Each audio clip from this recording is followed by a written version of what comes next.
The ring 2023 में release हुई बेहतरीन वेब सीरीज है। एपिसोड 1 की शुरुआत में हम लोग किनलॉच ब्रावो नाम की रिंग देखते हैं। यह समुद्र में तेल निकालने का काम करता है और इसमें बहुत लोगों का एक क्रू रहता है और इस ग्रुप का कैप्टन मैग्नस है।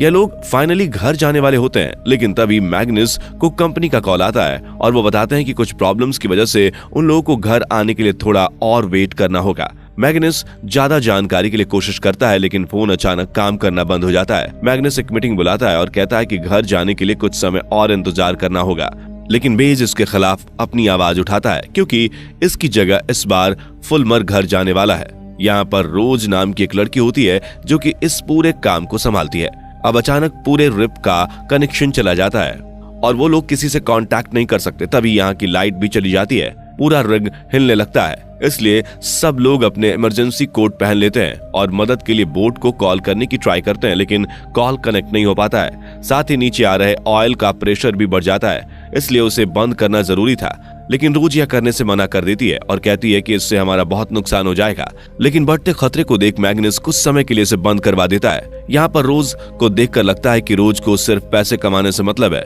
लोगों को उसकी कोई पड़ी नहीं है। साथ ही वह फुलमर से प्यार करती है, इसलिए उसने ही घर जाने के लिए बेज की जगह पर फुलमर का नाम लिखा था।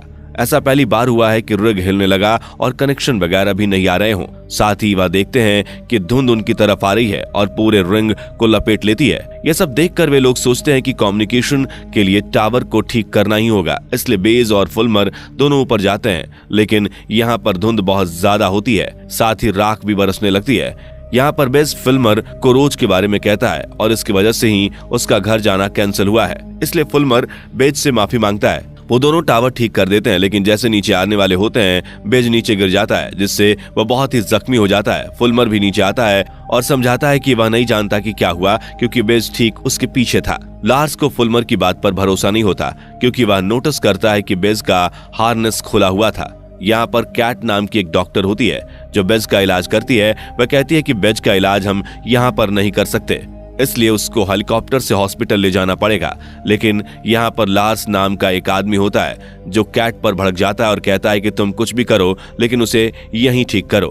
दूसरी तरफ फुलमर दुखी है कि बेज उसी की वजह से गिरा है, क्योंकि फुलमर और बेज की कभी बनती नहीं थी, लेकिन रोज आकर उसे शांत करती है। लार्स मैग्नस पर भी भड़कने लगता है और कहता है कि तुम कुछ भी करो, किसी से भी कांटेक्ट करके हमें यहाँ से निकालो। अब लार्स को मैग्नस की ऑफिस से एक फाइल मिलती है और वो उतना भड़क जाता है कि वह सभी लोगों को हेलीपैड पर इकट्ठा करता है और सबको भड़काने लगता है और एक फाइल दिखाता है जो मैग्नस की ऑफिस से लाया था। इसमें लिखा होता है कि यह रिग कुछ ही महीनों में बंद होने वाली है और इस बात की मैग्नस को जानकारी थी, लेकिन वो हमको बताया नहीं। लेकिन तभी यह लोग देखते हैं कि धुंध के साथ साथ आसमान में राख बरस रही है, लेकिन तभी बेज ऊपर आता है जो चोट की वजह से आगे नहीं चल सकता था। दूसरे एपिसोड में बेज को वापस नीचे लाया जाता है। अब वह अजीब हरकतें करने लगता है और बार बार कहने लगता है कि कोई हमारी तरफ आ रहा है, कोई बहुत बड़ी सुनामी है।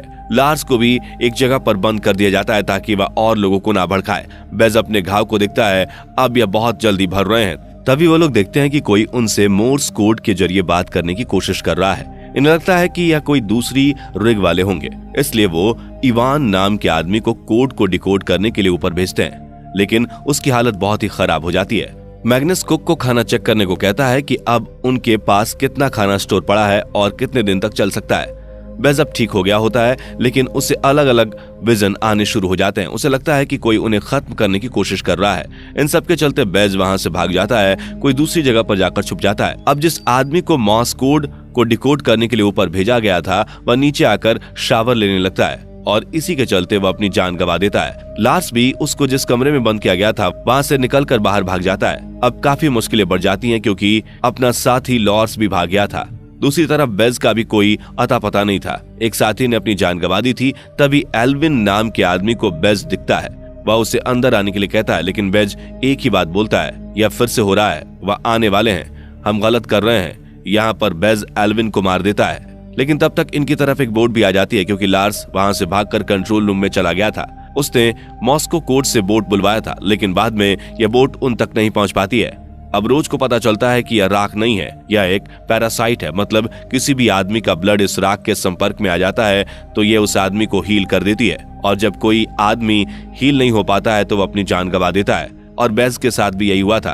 वह हील हो गया था, इसलिए अब वे जिन लोगों को चोट लगी है उनको क्वारंटाइन करने का फैसला करते हैं। एपिसोड 3 की शुरुआत में हम लोग मैग्नस को एक लिस्ट लेकर बैठा हुआ देखते हैं और जो लोग घायल हुए हैं उनको क्वारंटाइन करने की कोशिश करता है। इस ग्रुप में हैदर नाम की एक लड़की होती है। वह इन सब के मौत को देखकर डर जाती है। वह सोचती है कि हमको सबको अपने फैमिली वालों को लेटर लिखना चाहिए। यह सुनकर हीटर नाम का लड़का उस पर भड़क जाता है। थोड़ी देर बाद आसमान से भी धुंध छट जाती है और उनको उनसे थोड़े दूर कोई दूसरी रिग दिखाई देती है जो कि पूरी तरह से जल चुकी है। इन्हें लगता है कि वहां पर कोई नहीं बचा होगा, कोई भी अपने ब्लड पर रिसर्च ना कर सके, इसलिए बेज भी अपना ब्लड सैंपल लेकर वहां से भाग जाता है।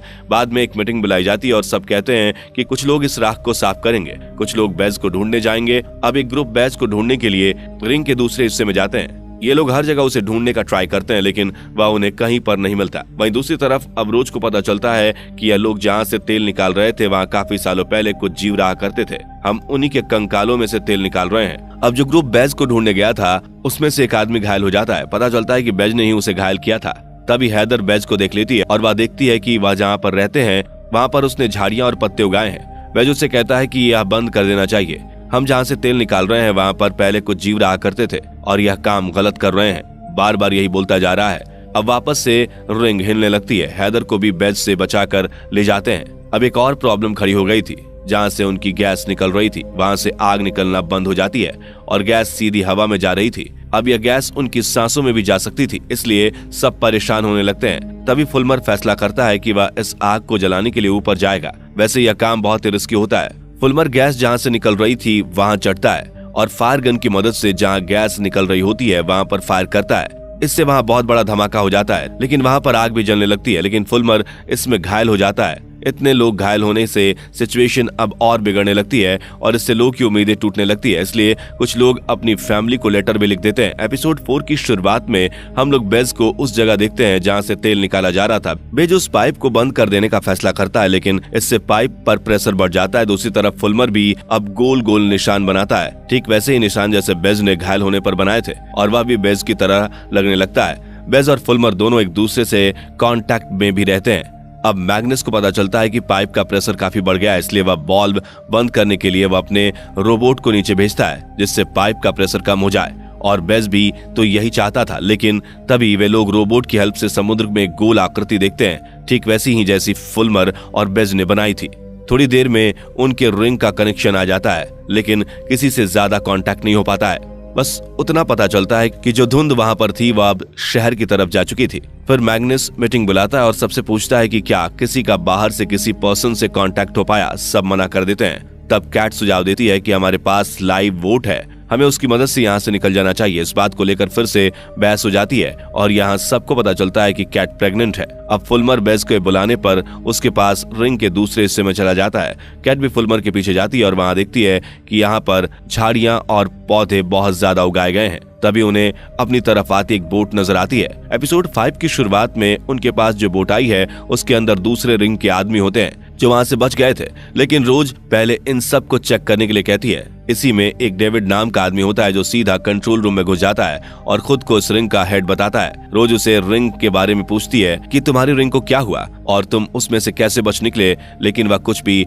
जवाब नहीं देता। अब रोज और मैग्नस को डेविड पर शक होता है क्योंकि वह जब से आया है कंट्रोल रूम में ही घुसा जा रहा है। दूसरी तरफ जब हैदर लिस्ट को चेक करती है तो पता चलता है कि दूसरी रिंग में डेविड नाम का कोई आदमी ही नहीं है। अब रोज भी वह गोल आकृति बनाती है और बताती है कि इस तरह के 5 सर्कल हैं। 5वां सर्कल पूरा होते ही क्या होगा वो मुझे नहीं पता, लेकिन जो भी होगा कुछ खतरनाक होने वाला है। दूसरी तरफ अब फुलमर भी बेज के पास होता है। बेज उसे बताता है कि उसने पाइप का प्रेशर तो कम कर दिया है, अब बस उसे सारे सिस्टम को शट डाउन करना है। अब दूसरी रिंग से आया डेविड 4-5 लोगों को इकट्ठा करता और कहता है कि इस सब से बचने का मेरे पास एक उपाय है। जहाँ पर बेज और वो लोग रह रहे हैं वहाँ पर हम गैस छोड़ देंगे जिससे वो बेहोश हो जाएंगे। बस तुम लोगों को वहाँ जाकर CO2 गैस कनेक्ट करना होगा। दूसरी तरफ काफी कोशिश करने के बाद में फुलमर से सिस्टम शट डाउन नहीं हो पाता। अब वे लोग वहाँ पर आकर CO2 कनेक्ट कर लेते हैं और थोड़ी ही देर में सब जगह वो फैल जाता है जिससे कुछ लोग बेहोश तो कुछ मर जाते हैं। और अब डेविड जो कंट्रोल रूम में होता है वो सारे दरवाजे बंद कर देता है, सिर्फ लार्स ही यहाँ से बाहर निकल पाता है। तभी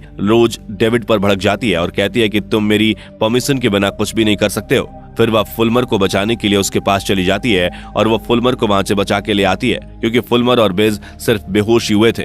एपिसोड 6 में हमें दिखाया जाता है कि दूसरी रिग्स में आग कैसे लगी थी। वहां पर डेविड ने अपने ऑयल प्रेशर को बिल्कुल ही बंद कर दिया था। जहां से ऑयल आ रहा था वहां दूसरी गैस छोड़ देता है और इसी कारण उस रिग में आग लग जाती है। इससे बचने के लिए वो इस रिग में आ गए और यह सारी इंफॉर्मेशन मैग्नस की पूछताछ करने पर उस रिग के एक लड़के से पता चलती है। अब जब मैग्नस डेविड से पूछताछ करता है तो बताता है कि यहाँ जो कुछ चल रहा है उससे बाहर निकलने के लिए एक ही उपाय है, और वो है नीचे बढ़ रही प्रॉब्लम्स। इसे खत्म करना पड़ेगा और इसको खत्म करने के लिए रिग को आग लगाना ही अंतिम रास्ता है। अब समुद्र के अंदर भी 5 सर्कल पूरे हो जाते हैं। अब रोज फुलमर को बेज से कांटेक्ट करने के लिए कहती है ताकि उसकी सारी बातें मान ले और यह सब करना बंद कर दें। बेज को कांटेक्ट करने पर पता चलता है कि समुद्र में अब पहले से भी ज्यादा खतरा है और उनकी तरफ एक बड़ी सुनामी आने वाली है जिसमें सब खत्म हो जाएंगे। कुछ लोग कहते हैं कि उन्हें डेविड की हेल्प लेनी चाहिए, लेकिन डेविड के प्लान में लोगों की जान भी जा सकती है, इसलिए रोज मना कर देती है और कहती है कि हमें बेज के पास नीचे जाना चाहिए और बेज से बात करनी होगी ताकि वह इन सब चीजों को रोक ले। वह नीचे जाते हैं और बेज को ये सब बंद करने के लिए कहते हैं, तो वह कहता है कि अब बहुत लेट हो गया है। डेविड इस पूरी रिंग को जलाना चाहता है, लेकिन तभी एल्विन के लोग आ जाते हैं और उसे रोक लेते हैं। अब वहां पर 2 हेलीकॉप्टर भी आते हैं। दोनों रिग के लोग इसमें जाने के लिए रेडी हो जाते हैं। मैग्नस बेज को अपने साथ आने को कहता है, लेकिन बेज मना कर देता है और कहता है कि अब यही मेरी दुनिया है। तभी उनकी तरफ एक बहुत बड़ी सुनामी आती है, लेकिन तब तक सारे लोग हेलीकॉप्टर में चढ़ जाते हैं और वहां से निकल जाते हैं। बस बेज अकेला ही रह जाता है। वो अपनी नई दुनिया में मस्त था, लेकिन हेलीकॉप्टर में बैठने के बाद इन लोगों को पता चलता है कि डेविड उन्हें कोई शहर की तरफ नहीं ले जा रहा, बल्कि समुद्र में ही किसी और जगह ले जा रहा है। और पता चलता है कि सुनामी भी अब शहर की तरफ मुड़ गई है। इसी के साथ सीजन